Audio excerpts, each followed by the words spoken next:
After measuring your body composition with the Galaxy Watch 6, do you know where to check all the results in detail? Let's explore it on the Galaxy S25 Ultra. To do so, open Samsung Health app on your phone. Then look for the body composition card. On this card, you will see your weight, skeletal muscle, and body fat percentage, each with color indicator.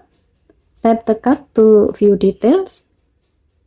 At the top, you can see the line chart showing your history. It's perfect for tracking progress over time. Below that, view today's result with a row showing if its value has increased or decreased. Scroll further for a breakdown of weight, skeletal muscle, fat mass, and body water. You can tap any to see its full history.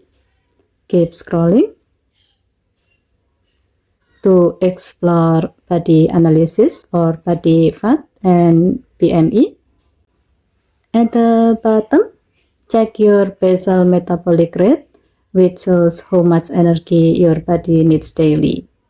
So the Galaxy Watch 6 does the measuring, and your Galaxy S25 Ultra shows the result completely in details in Samsung Health. With the body composition card, you can easily track progress and stay on top of your fitness goal. Okay, thank you for watching. Please help to like and subscribe. Have a nice day.